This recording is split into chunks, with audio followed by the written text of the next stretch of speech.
নমস্কার। Headlines Kolkata, headlines business, সেই সঙ্গে ডেলি হান্ট এবং হেডলাইন্স ত্রিপুরায় একযোগে আপনাদের সকলকে স্বাগত। আজকে আমরা এমন একজনের সঙ্গে আড্ডা দিতে বসেছি যার কাজটাও একটু হলেও অন্য ধরনের। আমরা জানি যে সাধারণত মায়েদের যেটা খুব বিশেষ করে বাঙালি মায়েদের যে কমন একটা ইচ্ছা থাকে, সেটা হচ্ছে আমার সন্তান যেন থাকে দুধে ভাতে। কিন্তু শুধু দুধে ভাতে থাকলেই তো হবে না, তাই এখন মায়েদের ওই ইচ্ছার মধ্যে যুক্ত হয়েছে যেন পড়াশোনা করে একটা ঠিকঠাক মানুষের মতো মানুষ হতে পারে।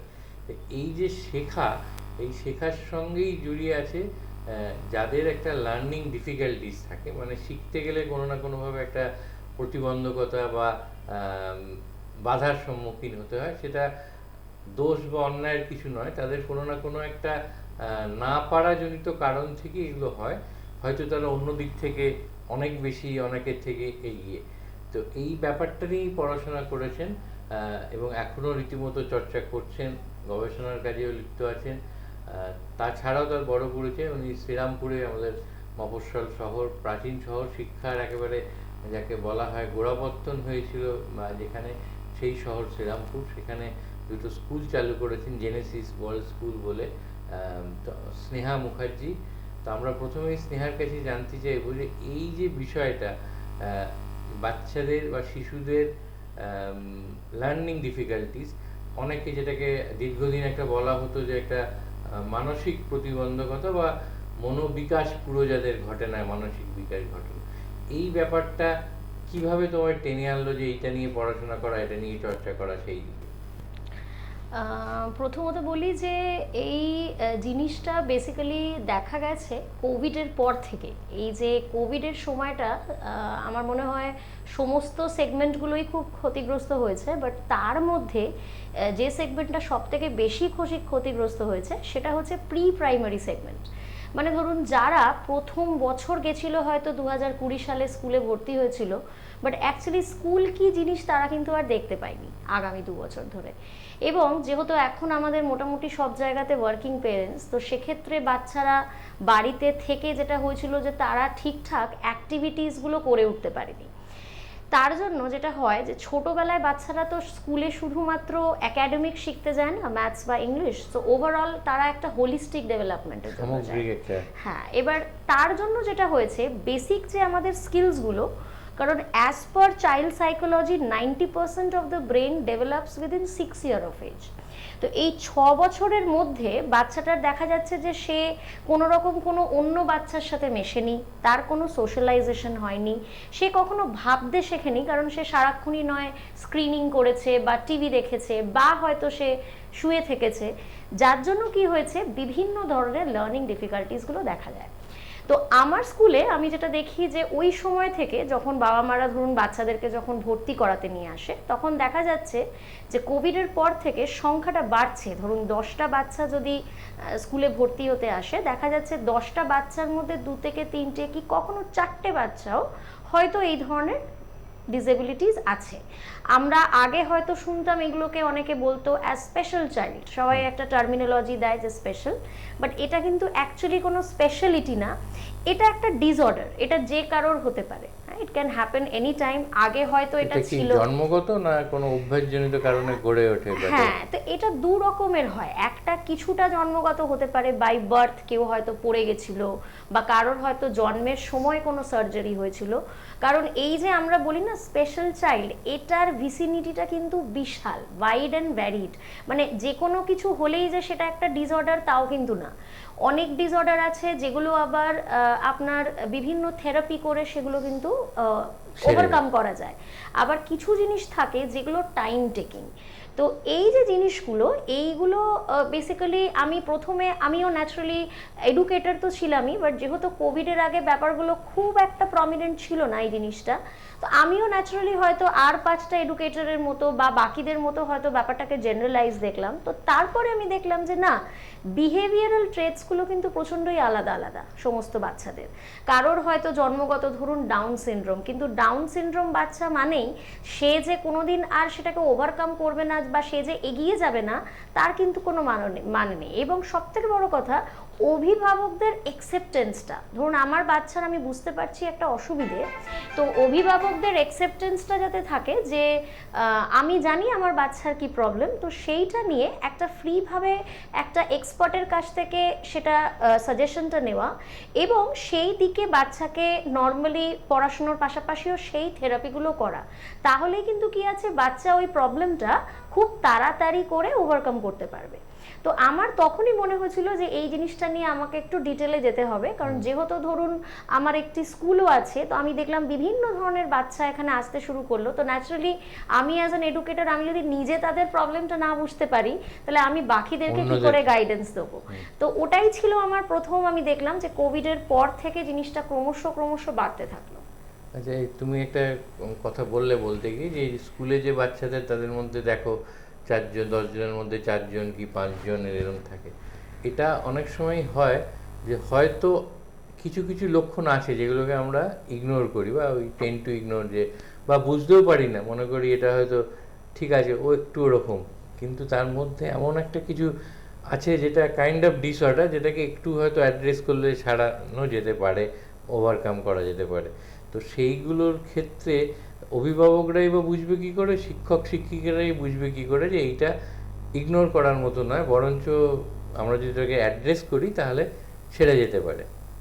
সেইরকম কোনো আছে যেগুলো দিয়ে বোঝা যেতে পারে যে না, এটাকে আমরা let us address this instead of ignoring ইট?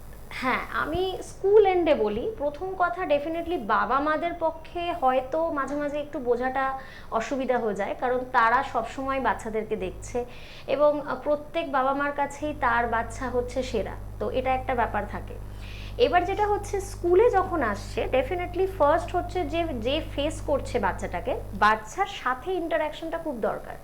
এখন স্কুলে যেটা হয়েছে, অনেকটা হয়তো ব্যাপারটা খুব কমার্শিয়ালাইজড হয়ে গেছে, আমরা হয়তো বাবা মাদের ইন্টারভিউ নিই, দেখি তাদের হয়তো ইয়ারলি একটা সিটিসি কি আছে, বাট বাচ্চার সাথে ইন্টারাক্ট করলে কিন্তু বোঝা যায় যে তার রেসপন্সটা, মানে আমি ধরুন বাচ্চাকে একটা প্রশ্ন জিজ্ঞেস করছি যে তুমি by which mode of transport did you come to school, তো সেক্ষেত্রে আনসার দেওয়ার থেকেও বড় কথা হচ্ছে বাচ্চাটা প্রশ্নটাকে বুঝতে পারছে কিনা এবং সেটাকে কম্প্রিহেন্ড করতে পারছে কিনা। তো এই যে ছোট ছোট জিনিসগুলো, এগুলো হয়তো মনে হবে যে ভীষণই হয়তো খুব একটা খুব মিনিমাম একটা জিনিস, তো এইখানে কি হয়, বাচ্চার সাথে কনভারসেশন করে বোঝা যায়। কিছু কিছু ইস্যুস তো আপনার এমনি বোঝা যায়, যেরকম ধরুন ডাউন সিনড্রোম যদি কারোর থাকে, বা এখনকার দিনে এখন যেটা খুব একটা মানে ভীষণই একটা খুব ডমিনেন্ট একটা ব্যাপার হচ্ছে স্পিচ ইস্যু, ডিলেড স্পিচ, এগুলো দেখবেন বোঝাই যায়, এগুলো যে কেউ বুঝতে পারবে যে বাচ্চাটি উত্তর দিতে পারছে না। বাট এটা ছাড়াও থাকে আজকালকার দিনে এডিএইচডি, হাইপার অ্যাক্টিভিটি। ধরুন আমরা দেখি যে বাচ্চারা যখন আসছে, বাচ্চাটি একটা ধরুন আমি বাবা মার সাথে একটা 10-15 মিনিট ধরুন হয়তো কথা বলছি, তো ততক্ষণ বাচ্চাটির অ্যাক্টিভিটিটা কি আছে, সে কি চুপ করে আদৌ একটা চেয়ারে বসে কথাটা শুনছে, নাকি সে ঘুরে ঘুরে বেড়াচ্ছে, নাকি নাকি সে হয়তো একটা টিভি স্ক্রিন আছে তার প্রতি হয়তো মেবি সে অ্যাট্রাক্টেড। তো এই জিনিসটা হচ্ছে থ্রু অবজারভেশন।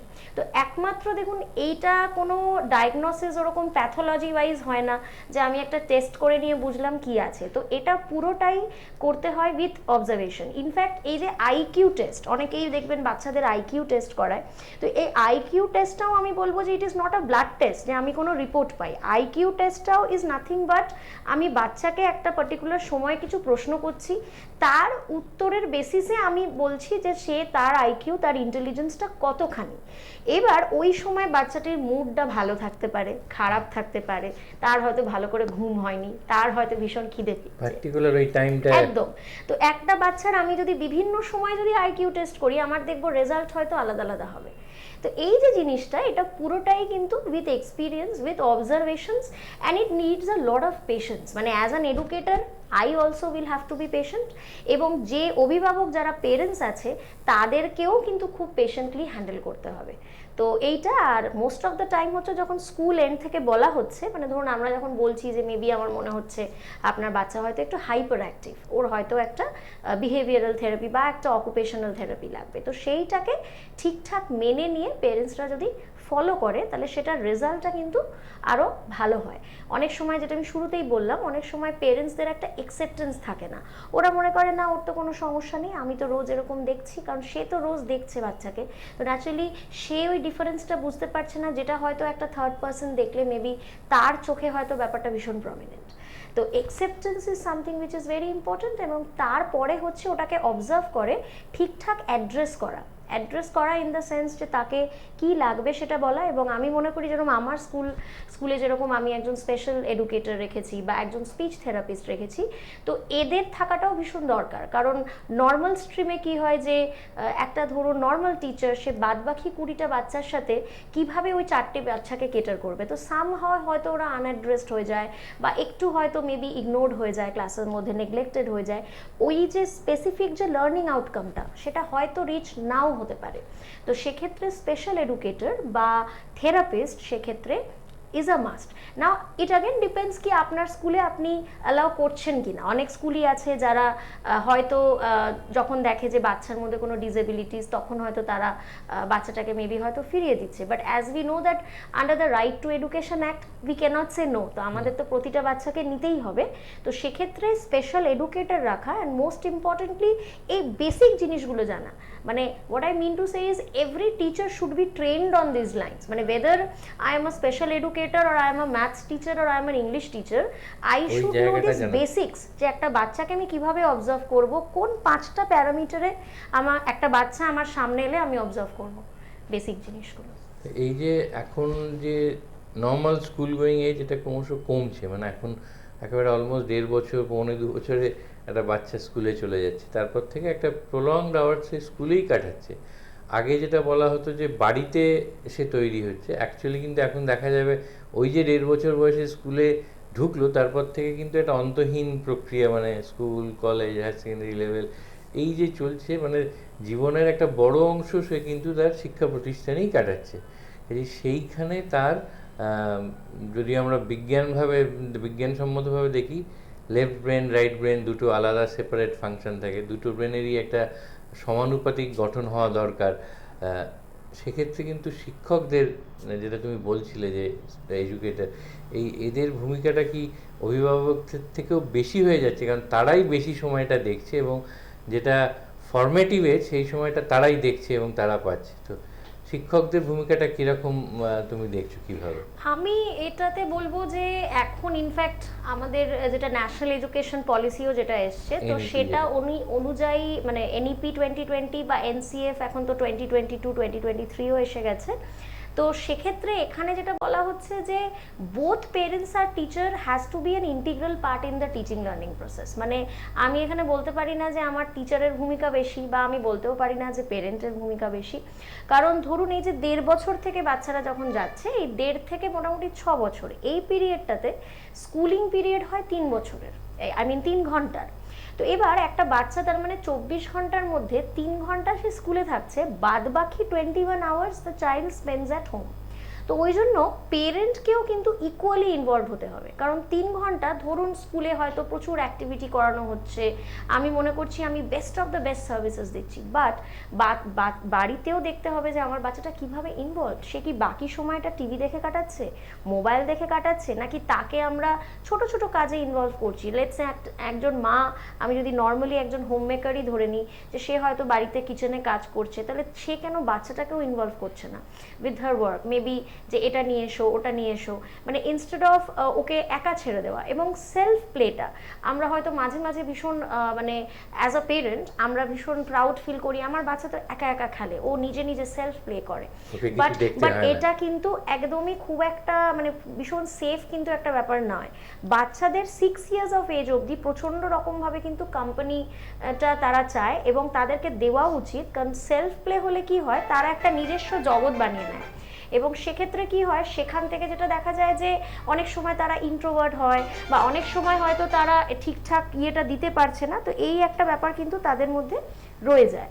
তো ওই জন্য সেক্ষেত্রে পেরেন্টসদের যেটা উচিত ফার্স্ট অ্যান্ড ফরমোস্ট একটা ঠিকঠাক পেরিফেরি তৈরি করা বাচ্চার জন্য বাড়িতে, এবং তার একটা ঠিকঠাক একটা অ্যাক্টিভিটি চার্ট তৈরি করা। ধরুন প্রতিটা স্কুলই কম বেশি, সেটা ব্র্যান্ডেড হোক বা নন ব্র্যান্ডেড হোক, তাদের একটা টাইম টেবিল থাকে যে বাচ্চা এসে অ্যাসেম্বলি করছে কি, তারপরে খেলছে, কিছুটা টাইম পড়াশোনা করছে, কিছুটা টাইম দৌড়াদৌড়ি করছে। But what happens when the child is back at home?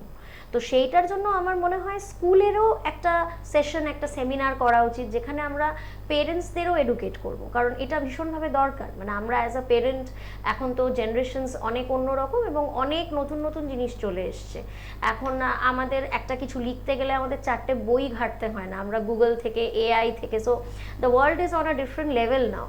তো সেক্ষেত্রে বাচ্চাদেরকে আমরা কি কি অ্যাক্টিভিটিস করাতে পারি, কিভাবে এঙ্গেজ করাতে পারি।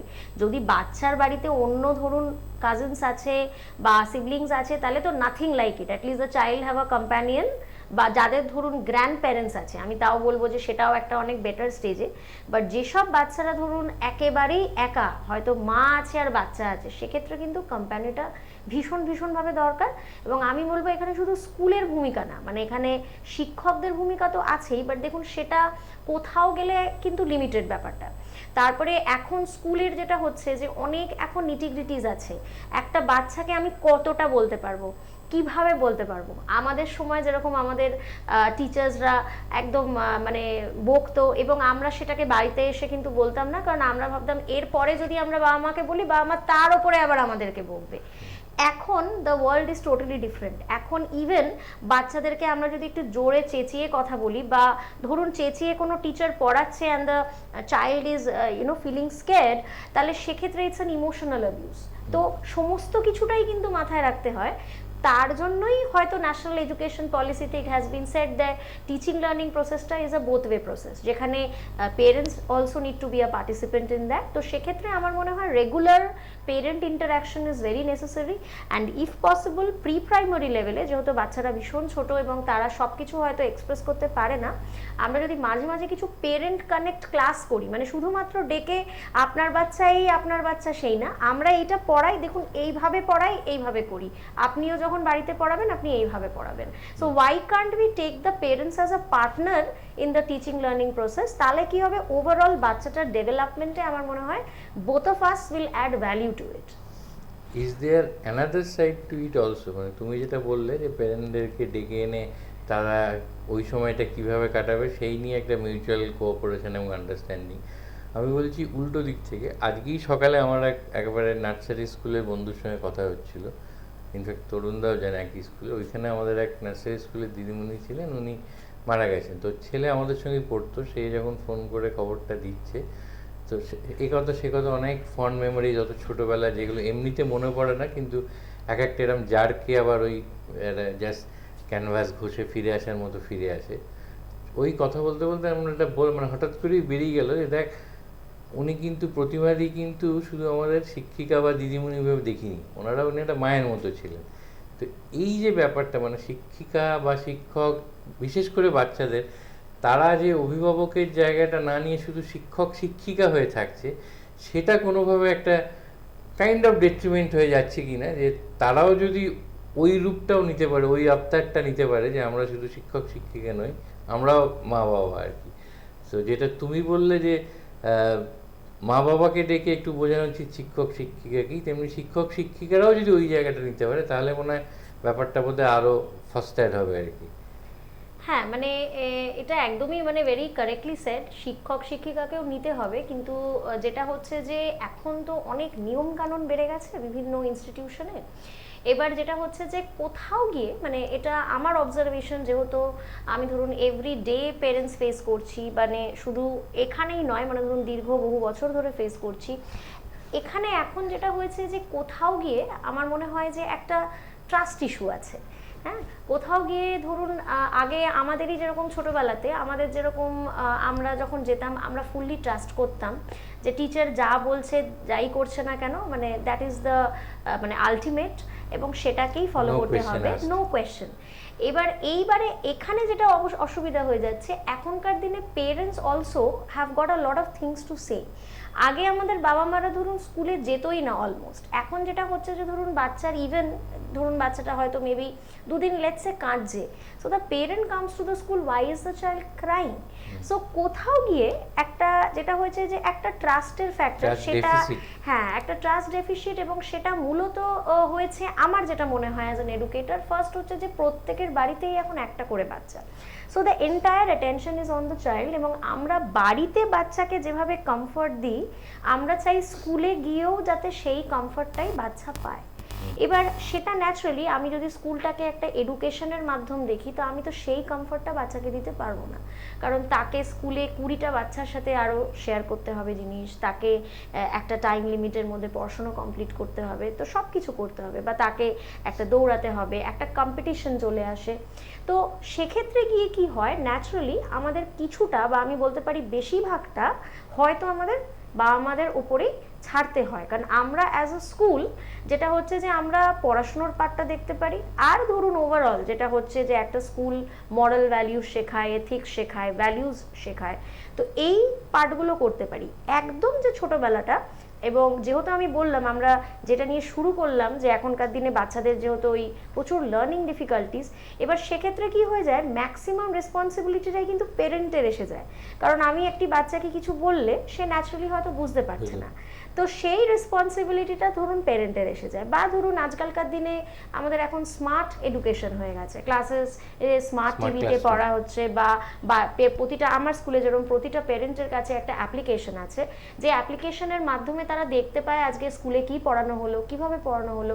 তো এখানে কি হচ্ছে, পেরেন্টসের ভূমিকাটা অনেক বেশি বেড়ে গেছে, আগে যেটা ছিল না, আগে পুরোটাই ডিপেন্ডেন্ট ছিল অন দ্য স্কুল, কারণ এনভায়রনমেন্টও তাই ছিল, এত মানে প্রযুক্তি ছিল না, বাচ্চা চলে যেত স্কুলে পড়তো, আসতো, যাই করছে স্কুল থেকে করছে।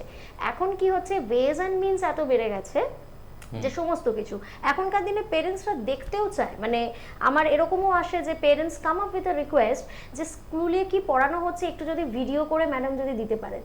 So parents want to know what is being taught and how it is being taught, because they also want to be a party to it. তো এইখানে কি হচ্ছে যে এখানে আমাদের দৃষ্টিভঙ্গিটা পাল্টে গেছে, ঠিক আছে, মানে পেরেন্টসদেরও দৃষ্টিভঙ্গিটা পাল্টে গেছে, বা স্কুলও সেক্ষেত্রে ন্যাচারালি কি হয়, আমি যদি দেখি যে পেরেন্টস এতটা ইন্টারেস্ট নিচ্ছে, তখন স্কুলও কিছুটা কিন্তু ব্যাকফুটে চলে আসে, রাইট। তো টোটাল ওভারঅল ধরুন আমাদের যা যা পলিসিস এসছে, বা সেখান থেকে আজকালকার এই ওভারঅল যে জিনিসটা, সেইখান থেকে ব্যাপারটা একটা এই জায়গায় এসে দাঁড়িয়েছে, যেখানে আমাদেরকেও কিছুটা এগিয়ে করতে হবে, আবার ইকুয়ালি পেরেন্টসকেও ইনভলভ করতে হবে, কারণ এখন তারাও কিন্তু সব কিছু জানতে চায়, এভরি ডে তারা জানতে চায়, একদম একদম। এবং ইট ইজ গুড, মানে আমার মনে আছে আমি যখন ছোট ছিলাম, মানে পার্সোনালি আমি আমার কথা বলছি, আমি কারোর কথা বলছি না, আমার মনে আছে আমি যখন ছোট ছিলাম, আমার বাবার একটা সময় একবার কলেজ ছিল, আমার বাবার এক অফিস কলিগ, তো সে জিজ্ঞেস করেছে যে মেয়ে ভালো আছে, তারপরের প্রশ্নটা ছিল মেয়ে কোন ক্লাসে পড়ে। তা আমার তখন মনে আছে আমার বাবা তখন তো ল্যান্ড ফোন ছিল, তো বাবা এরকম ফোনটা করে এরকম জিজ্ঞেস করলো তুই কোন ক্লাসে পড়িস। তো বাবা জানতেও না যে মেয়ে কোন ক্লাসে পড়ে, বিকজ সে সকালবেলা অফিস চলে যেত, রাত্রিবেলা ফিরতো, মাই বিশেষ দেখতো। করে জয়েন্ট ফ্যামিলিতে আমরা দেখেছি, আমাদেরও একই ব্যাপার ছিল, মানে জানতোই না। অনেক বাচ্চা দিদি মা বাবার থেকে হয়তো জেঠিমা, ঠাকুমা, দিদিমা তাদের সঙ্গে বেশি সময় কাটে, একদম একদম, এবং সেটা দিয়ে বাবা মারা বেশ নিশ্চিন্তেই থাকতেন। তো আমরা যেটা দিয়ে শুরু করেছিলাম, আবার ওটাতে যাবো, এই যে লার্নিং ডিফিকাল্টিজ অ্যান্ড ডিসঅর্ডার, এটা কি ধরনের হয়, বা তোমার অভিজ্ঞতা থেকে তুমি যে দেখছো যে কি ধরনের ডিসঅর্ডার হতে পারে? ডিসঅর্ডার বলতে অনেক কিছু হতে পারে, যেরকম আমাদের দু ধরনের হয়, একটা হয় যে বাই বার্থ যেটা হয়, তো বাই বার্থ বলতে অটিস্টিকটা হয়, অটিজমটা বাই বার্থ হয়, যেসব বাচ্চারা ডাউন সিনড্রোম সেটাও একটা ডিসঅর্ডার, এগুলো বাই বার্থ হয়, কিছুটা জেনেটিকও হয়। এছাড়া যেগুলো বার্থে হয় না, হয়তো তারপরে ডিউ টু সার্টেন কন্ডিশনস হয়েছে, সেটা হচ্ছে এক হচ্ছে ডিলেড স্পিচ, এটা একটা ভীষণ কমন, মানে ডিলেড স্পিচটা বলে সব থেকে কমন কোভিডের পরে, ম্যাক্সিমাম বাচ্চাই কথা বলতে পারছে না, আর বলতে পারলেও ফুল সেন্টেন্সে বলতে পারছে না, হাফ ফ্রেজেসে ওয়ার্ডসে বলছে। এছাড়াও যেটাকে আমরা দেখি ADHD, attention deficit hyper active disorder, এটার মানে হচ্ছে যে বাচ্চার কনসেন্ট্রেশন লেভেলটা থাকে না, আর বেসিক্যালি যেটা হচ্ছে সে প্রপার আই কন্ট্যাক্ট করে না, মানে আই কন্ট্যাক্ট করতে পারে না, আপনি একটা কথা বলছেন, সে হয়তো সিলিংয়ে তাকাচ্ছে, জানলার বাইরে তাকাচ্ছে, আদার্স জায়গাতে তাকাচ্ছে, but not looking at the person spoken to.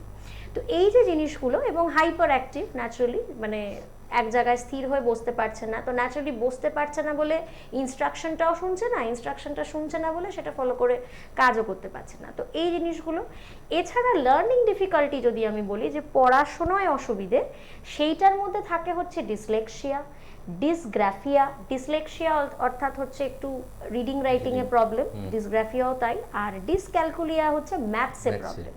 তো এই ধরনের জিনিসগুলো লার্নিং ডিফিকাল্টিজ, এবং এটা মোটামুটি বোঝা যায় আপনার 5 বছরের পর থেকে।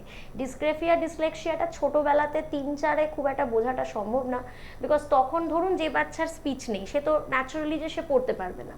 তো এইগুলো মূলত বোঝা যায় ক্লাস 1 থেকে, মোটামুটি এগুলো ডায়াগনোজ করা যায়। কিছু বাচ্চার হয়তো আর্লিও বোঝা যায়, বাট মোটামুটি ইট ইজ ফেয়ার এনাফ যে আমি একটা কেজিতে মানে 5 বছরের পরে গিয়ে ডায়াগনোজ করব। বাট এডিএইচডি বলুন, অটিজম বলুন বা ডাউন সিনড্রোম তো রাইট অ্যাট বার্থই বোঝা যায়, সেটা তো বার্থ থেকে আমরা তাদের গঠন বা সব কিছু বুঝতেই পারি। এডিএইচডি অটিজমটা মোটামুটি ফ্রম বার্থই দেখা যায়, মানে হঠাৎ করে এরকম হয় না যে 8 বছর বয়সে গিয়ে দেখা যাচ্ছে যে অটিজম, এটা খুব রেয়ার, এটা হয় না, মোস্টলি এগুলো বাই বার্থই হয়। আর এই ডিসলেক্সিয়া ডিসগ্রাফিয়াটা স্কুলিংটা স্টার্ট হলে প্রপার, বা অ্যাকাডেমিক্সটা স্টার্ট হলে, মানে একদম 1.5 বছরে বোঝা যাবে না সেটা, কারণ 1.5 বছরে প্রি স্কুলিংয়ে more or less it is activity oriented, আসছে খেলাধুলো করছে চলে যাচ্ছে, খাচ্ছে দাচ্ছে চলে যাচ্ছে। মোটামুটি একটু পড়াশোনাটা শুরু হলে এইগুলো মোর অর লেস এখন যেটা দেখা যায় মানে এইগুলো তার মধ্যেই পড়ছে। আরেকটা ভীষণ একটা খুব কমন জিনিস আজকাল উঠে আসছে, সেটা হচ্ছে বিহেভিয়ারাল প্রবলেম। ধরুন প্রচণ্ড জেদ হয়ে যাচ্ছে বাচ্চাদের, বা বিভিন্ন ধরুন একটা থাকে যে রিপিট করছে, যাই ধরুন বলা হচ্ছে সেটাকেই রিপিট করছে, প্রচণ্ড জেদ হয়ে যাচ্ছে, বা প্রচণ্ড হাই ভলিউমে কথা বলছে। তো এইগুলোর জন্যও এখন বাচ্চাদের বিভিন্ন বিহেভিয়ারাল থেরাপি করানো হচ্ছে, বা আমরা যেটা এখন ভীষণ শুনি কাউন্সিলিং করানো হয়। তো কাউন্সিলিংটা যদিও বাচ্চা বড় সবাই এখন করছে, বাট বাচ্চাদের কাউন্সিলিংটা মূলত কিন্তু এই বিহেভিয়ারাল ডিসঅর্ডারের জন্যই করানো হয়। তুমি যেগুলো ব্যাখ্যা করলে বা বললে যে ধরনের ডিসঅর্ডার, যদি আমরা ওই শব্দটা ইউজ করি, তা সেক্ষেত্রে অনেক সময় যেটা দেখা যায় যে কোথাও না কোথাও এইটাকে স্বীকৃতি দেওয়ার মধ্যে একটা কোনো লজ্জা লুকিয়ে থাকে। অনেকেই আমরা হয়তো বুঝতে পারছি কিন্তু ওটাকে বলছি না, মানে ডিজোন করছি, তার কারণে একটা লজ্জা, বলবো যে আমার ছেলে বা আমার মেয়ের মধ্যে এইটা আছে। এইটাতে কি এটা তো আরও বেড়ে যাওয়ার সম্ভাবনা বেশি থাকে, তার চেয়ে বরঞ্চ যদি আমরা সেটাকে একটা way of life, part of life বলে অ্যাড্রেস করি, তাতে কি অনেক সুরাহা হওয়ার মানে সহজ হয়? হ্যাঁ ডেফিনেটলি, কারণ হ্যাঁ এটা হচ্ছে মানে দুরকম সেগমেন্ট অফ পেরেন্টস আমি যেটা দেখি। একটা ডেফিনেটলি যেটা আপনি বললেন, এই পার্সেন্টেজটাই হয়তো বেশি, মানে তারা বুঝতে পারছে যে there is some issue, but তারা সেটাকে অ্যাড্রেস করছে না, কারণ মনে করছে যে আমি পাবলিকলি সেটাকে বললে মেবি আমার হয়তো একটা লজ্জা, বা আমি কিভাবে বলবো। তো এক্ষেত্রে কি হয়, ঠিকঠাক ডায়াগনোসিসটা হয় না, এবং ঠিকঠাক কিন্তু বাচ্চার ট্রিটমেন্টটা হয় না। তাতে করে কি হয়, জিনিসটা বেড়ে যায়। এবং এই সব ডিসঅর্ডার আমি বলি একটা সার্টেন এজ অবধিই কিন্তু ঠিক করা যায়, মানে এটা যদি আমি মনে করি যে লাইফ টাইম আমি ঠিক করতে পারবো তা কিন্তু নয়, মানে এটা আমাকে চেষ্টা করতে হবে 10 to 12 ইয়ার্সের মধ্যে মোটামুটি এগুলোকে ঠিক করে ফেলতে। বিকজ তারপরে যখনই বাচ্চাটা অ্যাডোলেসেন্সে পড়ে যাবে, তখন কিন্তু আপনি খুব একটা ম্যাসিভ কিছু করতে পারবেন না উইথ থেরাপিস, মানে এই ধরনের ডিসঅর্ডারগুলো। তো তার জন্য কি হয়, যত তাড়াতাড়ি আমরা অ্যাজ আ পেরেন্ট এটাকে অ্যাকসেপ্ট করে I will take my child to the best person বা to an expert for some kind of a thing, যেরকম আমরা, এবং এটা পেরেন্টসরা যাতে এইভাবে নয় যে আমার বাচ্চার জ্বর হয়েছে তো আমার এটা লুকিয়ে লাভ নেই যে আমার বাচ্চার জ্বর হয়েছে, ইমিডিয়েটলি আমি অ্যাজ আ পেরেন্ট যেরকম ডাক্তারের কাছে যাচ্ছি এবং ডাক্তার একটা প্রেসক্রিপশন করে দিচ্ছে, সেরকম আমি যখন বুঝতে পারছি যে আমার বাচ্চার এই ডিসঅর্ডারটা, বা আমার যখন আমি ডিসঅর্ডার না জানলেও অ্যাজ আ পেরেন্ট আমি যখন দেখছি যে ওর একটা কোথাও অসুবিধা হচ্ছে, maybe not like the other children of his or her age, তখন immediately the parent should consult an expert in the vicinity. সেটা স্কুলের টিচার হতে পারে, প্রিন্সিপাল হতে পারে, কোনো এডুকেটর হতে পারে তার জানাশোনা, যাতে করে ব্যাপারটা অ্যাড্রেস হয়। কারণ আমি মনে করি এটা কোনো লজ্জার না, এটা একটা জাস্ট, এটা একটা মানে আমি বলতে পারি I take it as a disorder, মানে আমি ডিসঅর্ডারও বলবো না, এটা একটা রোগ। ধরুন আমাদের সবারই হয়, আমাদের সর্দি হয়, কাশি হয়, আমাদের জ্বর হয়, বা অন্যান্য আমাদের আরও অনেক এলিমেন্টস আছে। তো এটা ইজ ওয়ান অফ দেম, এবং ইট ইজ কোয়াইট ন্যাচারাল। মানে এখনকার আমরা যে পেসে রান করছি, তো এটা হওয়াটা is very very very natural, এটা খুব একটা আনন্যাচারাল না, মানে এটাই এটাও বড় একটা হচ্ছে- lifestyle। এটা ওটা লাইফস্টাইল। কারণ এখন বাচ্চা দেখছে যে বাবা মা সকালে বেরিয়ে যাচ্ছে, তারা কাউকে হয়তো আর আশেপাশে পাচ্ছে না, তারা স্ক্রিনিং পাচ্ছে। আমি যতই বলি আমি বাচ্চাকে ফোন দিই না, আমার টিভি চলে, আমার বাড়িতে ফোন আসছে, আমার হাজারটা ডিভাইস আছে বাড়িতে, আমি ল্যাপটপ রাখছি, আমি ট্যাব রাখছি, আরও অনেক কিছু রাখছি। তো সেক্ষেত্রে একটু স্ক্রিনিং হলেও বাচ্চার হবে। তো সেক্ষেত্রে মোস্ট ইম্পর্টেন্টলি আমার মনে হয় এটা পেরেন্টকে ভীষণভাবে অ্যাকসেপ্ট করতে হবে। আর আরেকটা জিনিস, দে শুড হ্যাভ পেশেন্স। যারাও বা অ্যাকসেপ্ট করে তারা মনে করে যে আমার 6 মাসের মধ্যে বাচ্চাটা যেন ঠিক হয়ে যায়, তো এটা কিন্তু আমি যদি খুব প্রেশার করি এটা হবে না। Because ultimately we will have to remember that every child is unique. প্রত্যেকটা বাচ্চা তাদের নিজের নিজের মতো করে ইউনিক। তো প্রত্যেককে আমাদের কিন্তু নির্দিষ্ট সময়টা দিতে হবে। ধরুন এটা আমরা বাচ্চাদের ছোটবেলাতেও দেখি, কেউ হয়তো 7 মাসে হাঁটতে পারে, কেউ 11 মাসে হাঁটতে পারে। তো এটা সবারই কিন্তু একদিনে হয় না। আবার দাঁত ওঠাটাও কারোর একটা সময় ওঠে, কারোর পরে ওঠে। আবার হাঁটতে পারাটাও তাই, কথা বলাটাও তাই। তো ঠিক সেরকম মানে এটার one size fits all strategy বলে কিছু নেই। একদম ওরকম কিন্তু কিছু নেই। মানে এটা ডিপেন্ড করবে যে বাচ্চা কত তাড়াতাড়ি রেসপন্ড করছে টু দ্য থেরাপিস্ট, বা কত তাড়াতাড়ি রেসপন্স করছে টু দ্য এনভায়রনমেন্ট। কেউ 6 মাসেও ঠিক হয়ে যেতে পারে, কারোর 1 বছরও লাগতে পারে, আবার কারোর 3 বছরও লাগতে পারে। কিন্তু এটাতে বাবা মা বা টিচার, আমি দুজনকেই বলবো যে প্রত্যেককেই কিন্তু পেশেন্স রাখতে হবে। মানে আমরা যাতে কখনো বাচ্চার সামনে ফ্রাস্ট্রেশন না দেখাই যে এই বাবা এটা কেন হচ্ছে না। বিকজ কি হয়, এই ডিসঅর্ডার যাদের যাদের থাকে না, বা এই ডিসেবিলিটিস যাদের যাদের থাকে, তারা জানবেন ভীষণ ইন্টেলিজেন্ট হয়। কিন্তু মানে তারা হয়তো এক্সপ্রেস করতে পারছে না আপনাকে, বাট ভেতরে they are able to understand everything. তারা সব দেখছে, আমাকে নিয়ে কথা হচ্ছে, মার টিচার এখন আমাকে নিয়ে কথা বলছে। So they are very very intelligent. In fact এই যে ডাউন সিনড্রোম যে বাচ্চারা হয় তারা কিন্তু ভীষণ ইন্টেলিজেন্ট হয়, এবং হাই ইমোশনাল কোশ্চেন থাকে ওদের মধ্যে ভীষণ। মানে ওরা ভীষণ তাড়াতাড়ি টিচারকে আর কি ভালোবেসে ফেলে, তারপর টিচারকে জড়িয়ে ধরা, আদর করা। So they have a high emotion মানে ফিক্সড উইথ দ্য স্কুল। তো সেই জন্য দুপক্ষকেই কিন্তু পেশেন্স রাখতে হবে, এবং বাচ্চার সামনে আমরা যাতে ডিসেবিলিটি বা ডিসঅর্ডার নিয়ে কোনো আলোচনা না করি। বিকজ ওটা কি হয়, কোথাও গিয়ে ওদের কনফিডেন্সটা ব্রেক করে দেয়, বা কোথাও গিয়ে ওদের মরালটা ডাউন হয়ে যায়। তো আমরা কথা বলছিলাম জেনেসিস ওয়ার্ল্ড স্কুলের প্রতিষ্ঠাতা স্নেহা মুখার্জির সঙ্গে। অনেকক্ষণ আড্ডা দিলাম, অনেক কথা জানলাম। একেবারে শেষের দিকে যেটা জানতে যাবো, তুমি বারে বারে এনইপির উল্লেখ করছিলে, যেটা নিউ এডুকেশন পলিসি, তো সেটাতে কো কারিকুলার অ্যাক্টিভিটিসের উপর খুবই জোর দেওয়া হয়েছে। তো এই যে মানে পড়াশোনা ছাড়া পুঁথিগত বিদ্যার বাইরে নানা রকম অ্যাক্টিভিটিসের মধ্যে জড়িত থাকা, এইটাও একটা বাচ্চার শিশুর পূর্ণাঙ্গ মানসিক বিকাশে কতখানি কাজ করে বা এফেক্টিভ হয়? হ্যাঁ, ডেফিনেটলি। মানে এখন যেটাকে আমরা যেটাকে বলি হোলিস্টিক ডেভেলপমেন্ট, তো হোলিস্টিক ডেভেলপমেন্টের জন্য ডেফিনেটলি আমাদের হোলিস্টিক ডেভেলপমেন্টের জন্য 7টা এরিয়াজ অফ ডেভেলপমেন্ট মূলত থাকে। তো তার মধ্যে আমরা যেটা প্রথমেই যেটা আসে একদম ছোট বাচ্চাদের জন্য, সেটা হচ্ছে ফিজিক্যাল ডেভেলপমেন্ট। এই ফিজিক্যাল ডেভেলপমেন্টের মধ্যে দুটো প্যাটার্ন থাকে, একটা গ্রস মোটর, বাচ্চাটার ওভারঅল ডেভেলপমেন্ট, একটা হচ্ছে ফাইন মোটর, যেটা হচ্ছে the finger and I coordination. তো আমি ফাইন মোটরের পার্টটাতে আসছি না, বিকজ ওটা আবার পড়াশোনার মধ্যে ঢুকে যাচ্ছে। তো আমি যখন এই কো কারিকুলার অ্যাক্টিভিটিস বলছি, তো এটা ভীষণভাবে প্রয়োজন এই গ্রস মোটর ডেভেলপমেন্টটাকে তুলে ধরার জন্য। তো তার জন্য এখন যেটা হচ্ছে যে বিভিন্ন অ্যাক্টিভিটিস আগেও ছিল, বাট এখন আরও বাড়ানো হয়েছে। যেরকম ধরুন প্রতিটা স্কুলেই মিউজিক, ডান্স, যোগা, আমার স্কুলেও যেরকম ধরুন আলাদা আলাদা করে স্লটস রাখা হয়েছে, আলাদা যোগা ইনস্ট্রাক্টর আছে যে সেই যোগা শেখায়, এবং সেখানে মিউজিক বলুন, ডান্স বলুন, ফ্রি প্লে দেওয়া হয়েছে।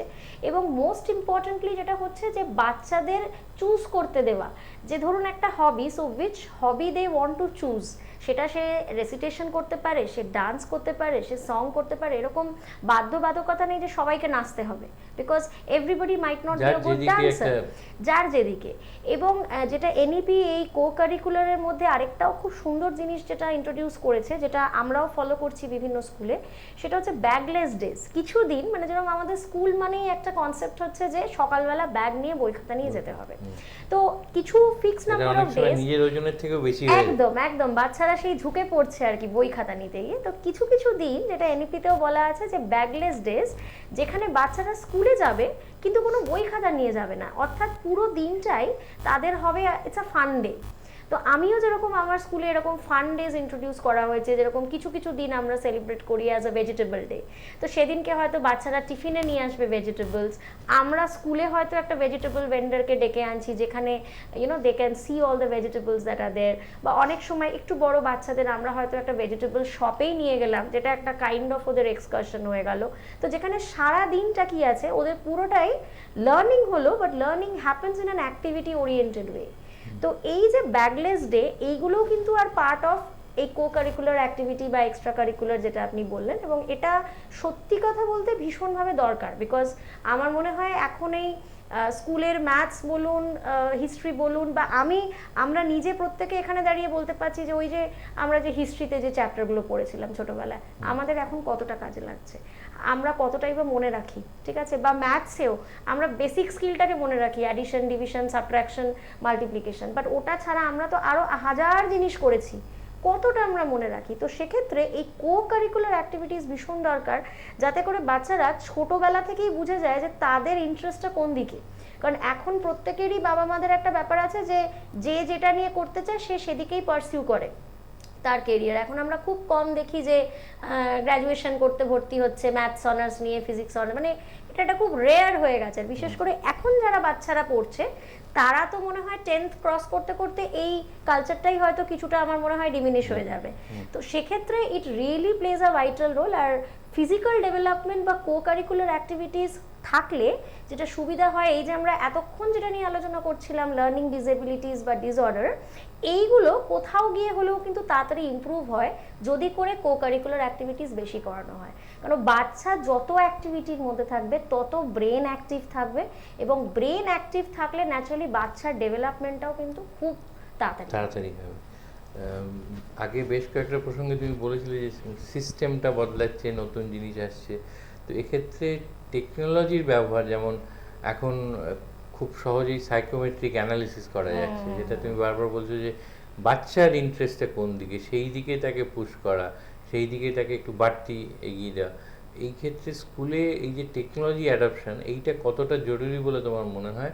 Not only in terms of psychometric analysis, but other ওয়েজও এআই এর ব্যবহার হচ্ছে। এইগুলোর ব্যবহার করে আমরা অনেক সময় ওগুলোকে দূরে রাখি যে বাচ্চাদের কেউ দরকার নেই, কিন্তু সেগুলোর ব্যবহার করে বোধহয় তাদেরকে ব্যবহারিক জীবনের জন্য অনেক বেশি, যেটাকে একবার তুমি বলেছিলে এফিকেসি লেভেলটা অনেক হাই হয়ে যায়। তো এটার ব্যবহার কি শুরু হয়েছে তোমাদের স্কুলে বা অন্য স্কুলে? হ্যাঁ, ডেফিনেটলি। মানে আমি আবার এই এনইপির প্রসঙ্গতেই বলবো যে এনইপিতেও ওয়ান অফ দ্য ফিচার, যেটা 2020তেই যখন পলিসিটা এলো, so one of the major point was কি technology has to be an integral part in the teaching learning process. তো সেই সময় থেকেই যেটা হয়েছে যে সমস্ত স্কুল যারা হয়তো টেকনোলজি ব্যবহার করছিল না, তারাও সেটাকে ন্যাচারালি ইন্টিগ্রেট করেছে। এবং এখন যেটা হচ্ছে যে টেকনোলজিটা পুরোটাই ম্যাপড থাকে, যে ধরুন আমি একটা চ্যাপ্টার হয়তো একটা স্কুলে টিচার পড়াচ্ছে, তো সেই সেম জিনিসটাকে টেকনোলজিক্যালিও দেখানো হয়। এবং এটার কিন্তু একটা সায়েন্টিফিক রিজন আছে, মানে যে কোনো জিনিস শুধুমাত্র পলিসিতে এসছে বলে যে ফলো করা হচ্ছে তা কিন্তু না। সায়েন্টিফিক রিজনটা হচ্ছে এই যে আমার ক্লাসে যখন বেশ কিছু বাচ্চা থাকছে, সেই বাচ্চারা এক একটা বাচ্চা হচ্ছে এক এক রকম লার্নার। কেউ হচ্ছে ভিজুয়াল লার্নার, কেউ দেখে শেখে, কেউ অডিটরি লার্নার, সে শুনে শেখে, কেউ আবার রিডিং রাইটিং লার্নার, হাতে কলমে শেখে, আবার কেউ হচ্ছে কাইনেস্থেটিক লার্নার, মানে আপনি অ্যাক্টিভিটি ওরিয়েন্টেড হয়তো শিখবে ভালো। তো তার জন্য কি হচ্ছে, আমাকে অ্যাজ অ্যান এডুকেটর বা আমি যদি ক্লাসের টিচার হই, আমাকে কিন্তু 4টে ওয়ে, এই visual, auditory, reading writing, kinesthetic, 4টে পদ্ধতি কিন্তু আমাকে ইউজ করতে হবে। কারণ আমি তো জানি না যে কোন বাচ্চা কি ধরনের রিডার। তো কি হচ্ছে, ধরুন আমি খুব বেসিক পড়াচ্ছি, যে ধরুন একটা বাচ্চা যখন প্রি স্কুলে যায়, আমরা নার্সারিতে ধরুন পড়াই এ ফর অ্যাপল। তো আজকে ধরুন আমি মুখে বলছি, কেউ হয়তো মুখে শুনে সেটাকে করলো, বাট কারোর ক্ষেত্রে আমি যতক্ষণ না স্মার্ট টিভিতে দেখাচ্ছি যে এটা একটা অ্যাপল এবং this is how Apple looks like, তার হয়তো ব্যাপারটা ক্লিয়ার হচ্ছে না। আবার কিছু কিছু ক্ষেত্রে হচ্ছে যে আমাকে একটা লাইভ অ্যাপল দেখাতে হচ্ছে, অ্যাপলটাকে কামড়ে দিয়ে দেখো দিস ইজ অ্যান অ্যাপল, তো সে হচ্ছে কাইনেস্থেটিক লার্নার, তাকে আমি যতক্ষণ না হাতে কলমে বোঝাবো সে বুঝতে পারছে না। আবার কেউ থাকে রিডিং রাইটিং, তাকে একটা বড় করে একটা ট্রেস করে বলতে হবে এটাতে কালার করো, তো সে পুরোটা করে বুঝতে পারলো, আচ্ছা এ করলাম। সবকটা সেন্স অর্গানকে ব্যবহার করে এই যে সেন্সরি ডেভেলপমেন্ট যেটা, তো সেই জন্য কি আছে, এই ভিজুয়াল লার্নিংটাকে কাল্টিভেট করার জন্য technology is a very important part, এবং এটা প্রতিটা স্কুলই নিয়েছে। এবং টেকনোলজির দেখুন, আমরা যেটা বলি মানে প্রতিটা জিনিসেরই প্রজ অ্যান্ড কনস আছে, তো আমাকে জানতে হবে আমি কিভাবে ব্যবহার করব, কতটা ব্যবহার করব। তো ডেফিনেটলি পড়ানোটা এরকম না যে সারা ক্লাসটাই বাচ্চা স্মার্ট টিভিতে করবে, তো সেটা ডেফিনেটলি যেটা বললাম যে সায়েন্টিফিক প্রপোর্শন থাকবে, যে আমার যদি একটা 40 মিনিটসের পিরিয়ড হয়, সেখানে হয়তো আমি 10 মিনিটস আমি ভিজুয়ালি বাচ্চাটাকে দেখাবো the concept, about the overall concept. আবার একইভাবে ধরুন এটা তো গেল পড়ানোর পার্ট, বাদ বাকিটাও যেটা হচ্ছে যে এখনকার দিনে এই যে বাবা মারা যেহেতু ভীষণ ব্যস্ত, তো সেক্ষেত্রে কি আছে, তাদের এই স্কুলের আপডেটস জানার জন্য কিন্তু এই টেকনোলজিটা, এই যে আমি একটু আগে উল্লেখ করেছিলাম যে আমার স্কুলে একটা অ্যাপ্লিকেশন চলে, তো এই অ্যাপ্লিকেশনের থ্রু কি হচ্ছে যে বাবা মারা আজকে যেখানেই থাকছে, হয়তো দেখা যাচ্ছে তার বাচ্চার হয়তো 12টার সময় ছুটি হয়েছে, সে হয়তো তখন আইটি সেক্টরে বসে কোনো একটা কাজ করছে, বাট ওই অ্যাপের থ্রু তার কাছে আপডেট চলে এলো তার বাচ্চার কি কি হয়েছে, বা একটা টিচার সে হয়তো মেবি একটা খুব ইম্পর্টেন্ট কোনো ইনফরমেশন বলতে চাইছে, সে হয়তো থ্রু দ্যাট কমিউনিকেট করতে পারলো। তো প্রতিটা জিনিসেরই কিন্তু মানে ভীষণ ভীষণ আর কি মানে রেলিভেন্স আছে। এবার ডেফিনেটলি আমরা সেটাকে ইউজ করব as per need and requirement. আপনি এআই এর কথা বললেন, that is also a very important part in the teaching. এআইটা হয়তো আমরা বলি বড়দের, বাট তা নয়, ছোটবেলা থেকেই কিন্তু আমরা ইউজ করি। এটা দু তরফেই লাগে, যেরকম আজকালকার দিনে ধরুন টিচার্সদেরও অনেক কিছু লাগে, আমরা এখন তো আর ওই 4টে করে বই ঘেটে দেখি না, তো এআই আমাদেরকে হেল্প করে যে হাউ টু কনস্ট্রাক্ট থিংস বা হাউ টু ডু থিংস। আর এখন আমাদের যেরকম এআই এর সাথে সাথে বাচ্চাদের ক্ষেত্রে আমরা কোডিংও আমরা ইন্ট্রোডিউস করছি, তো এই প্রি প্রাইমারিতেও কিন্তু মানে একদম যে কম্পিউটার কোডিং তা নয়, বাট কোডিংয়ের যে বেসিক কনসেপ্টসগুলো, ধরুন কোডিং শিখতে গেলে আমাদের বাচ্চাদেরকে শেখাতে হয় কি হোয়াট ইজ সিকোয়েন্সিং, পার্টিকুলারলি সিকোয়েন্সে জিনিসগুলোকে রাখা, বা অ্যালগরিদম ফলো করে কিছু করা, বা একটা ইনস্ট্রাকশন দিলে সেটা ব্যাক টু ব্যাক 1 2 3 4 করে সাজানো। তো এই যে জিনিসগুলো, এর বেসিক এডুকেশনটা কিন্তু শুরু হয় প্রি প্রাইমারি থেকে। কারণ একটা বাচ্চা যদি ধরুন আমি অনেক কিছু উল্টোপাল্টা করে দিয়ে দিলাম এবং বলছি এবার তুমি সিকোয়েন্সে সাজাও, তো এই যে সে ছোটবেলায় শিখলো সিকোয়েন্সিং করাটা, এটাই সে বড় করে বড় হয়ে ডেভেলপ করবে। তো অ্যাকচুয়ালি আমরা যেটা বলি যে pre primary is the foundational stage, তো এই ফাউন্ডেশনাল স্টেজটা বেসিক্যালি ডেভেলপ করাটা ইজ ভেরি ইম্পর্টেন্ট। মানে এটা যত স্ট্রং বিল্ডিং হবে ফাউন্ডেশনাল স্টেজটা, তত আমার মনে হয় গোয়িং ফরওয়ার্ড বাচ্চাটা আর কি মানে যাই শিখবে সে সেটা বুঝে শিখবে।